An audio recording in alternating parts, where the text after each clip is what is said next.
Hello, good evening, listeners or viewers. My name is Mahadi Shehu. I am a businessman operating under the name of Dialogue Group, and I live in Kaduna. This clip is about His Excellency Atiku Abubakar and former President Olusegun Obasanjo. The trending issue from Saturday to today, the 27th of June 2022, has been the issue of a statement said to have been uttered and verified by former President Olusegun Obasanjo. On Saturday, the 25th of June 2022, while graduating some students who were given some skills, Obasanjo uttered that his biggest regret in life was to have nominated Alhaji Atiku Abubakar as his running mate in 1999. I have been waiting to hear a response from himself, Atiku Abubakar, but I think by his own training and upbringing, he always shy away from defending himself. I was also hoping that those people around Abubakar, Atiku, should be able to give a defense to Atiku. Now, I am dissecting Obasanjo's statement that he is regretting, his biggest regret was to have nominated Atiku Abubakar as his vice president. I am doing the dissection unsolicited. Nobody told me to do it. I am doing it to put records straight for posterity. Number one, prior to 1999, Obasanjo was a prisoner. He was convicted for involving himself in either a genuine or phantom coup. He was waiting for the hangman news because if not for the death of Abacha, he would have been a forgotten history by now. But as Providence will have it, Abacha died, Abdulsalam Abubakar took over, and they brought out an Obasanjo from the prison. A former convict, a former coupist was brought out. When he came out, just look at his picture. He was looking emaciated, haggard, almost wasted. He came out, he was rehabilitated by Ali Gusau, by Babangida, and so many other people. They made him to come back to his human person. Not only that, by the time he came out, he was completely bankrupt. Obasanjo palm has gone down.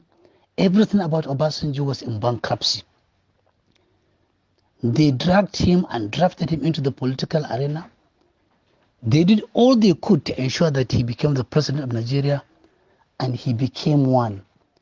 When he picked an Atiku Abubakar as a vice president, it was for compelling reasons, such as by the time he came out aspiring to contest under PDP, Atiku Abubakar was in full control, in full charge of PDM, People's Democratic Movement, PDM structure, which was the former structure they put up together with Abdul Aziz, chairman from Kwara State, Dr. Abdul Aziz, along with the Sheikh Musa Adua, along with Tony Anini, and along with Atiku. They had a formidable PDM structure, the same structure that defeated Latif Jokonde in Lagos, the same structure that penetrated the entire Southwest, the same structure that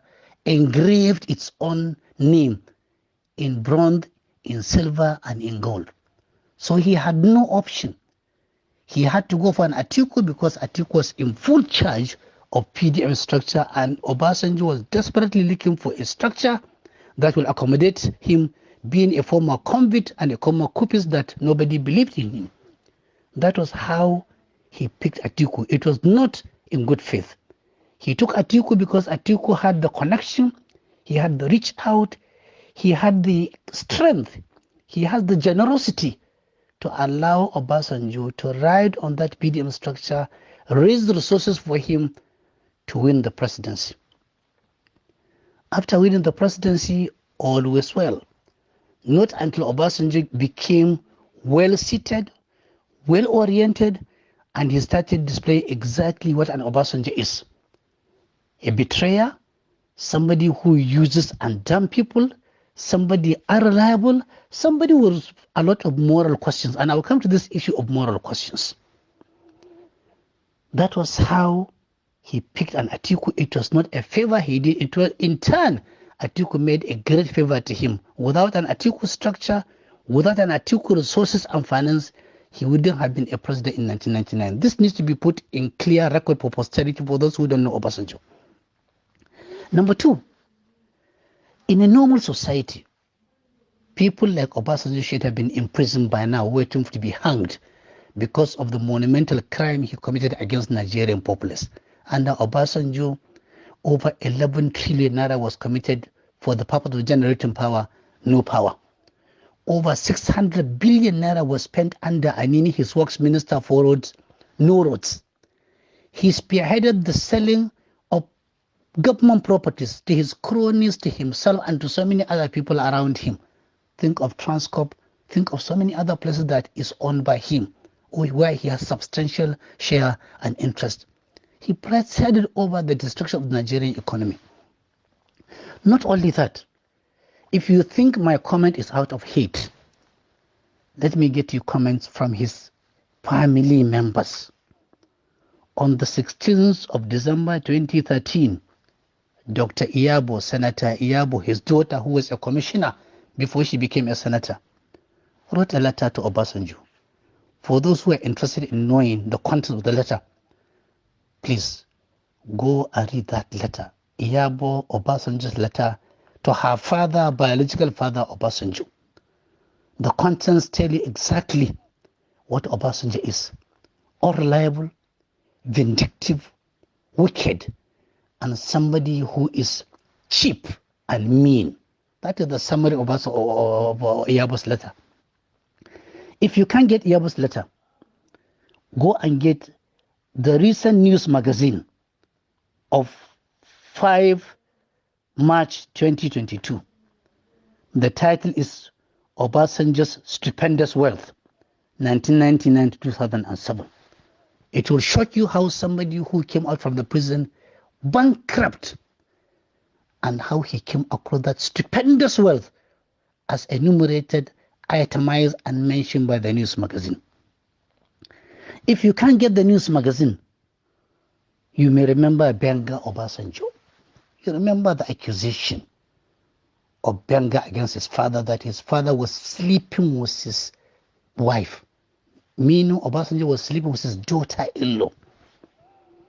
If you can't get Benga's news item, go and get Majishola's, Obasanjo's former wife of Obasanjo, her book, read her book, Bitter and Sweet.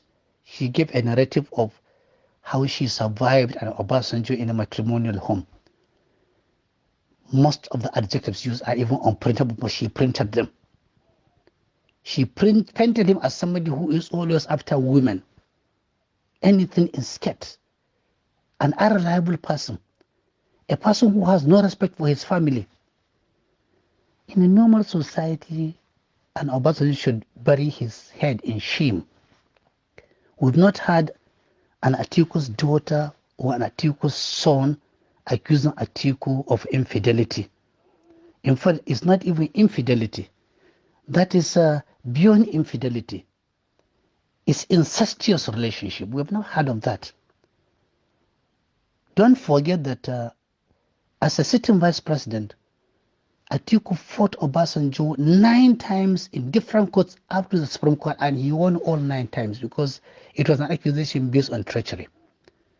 It has been many, many years that Atiku is not in power. If he had stolen what he said to have stolen, we should have seen him in court now. He has no immunity. So Obasanjo must be suffering from old age degenerating into mental dementia to be saying what he ought not to be saying because it is not true. Atiku has done him a great favor and he should remain eternally grateful to Atiku. In any event, let Obasanjo take note that he is a spent force. He has written letter to who? To Babangida. To who? To Abacha. To who? To Buhari. To who? To Jonathan. To who? To everybody. He is a professional letter writer. The moment he seeks for a favor and it's not given to him, it's not done to him, he goes a useless letter to the public, making all forms of nonsense statements. Gone are those days. Those letters are not going to be useful, and he's a spent force. And already the course is very clear for Atiku. He can't stop an Atiku. Atiku is out. Atiku is not seeking for any favor from Obasanjo. We don't even want Atiku's endorsement. It is not. We don't even want Obasanjo's endorsement. He's a spent force. And by the grace of God, what God has destined for Atiku is already written, is already engraved. It is just a matter of time. If Atiku emerges as the president of Nigeria, Obasanjo can go and hang his neck. He can go and commit suicide. He can go and take poison. That is the best he can do for himself. And Obasanjo should go and watch his words. People are not replying him because he is no more important. He has assaulted virtually everybody. He has assaulted clergies. He has assaulted clerics. He has assaulted businessmen. He has assaulted virtually every important person in this country. Heavens have not fallen. It will not fall because of an Obasanjo's insult. We wish Obasanjo long, long, long years ahead so that he can reap the evil he saw. And he will reap that evil, inshallah, before he dies.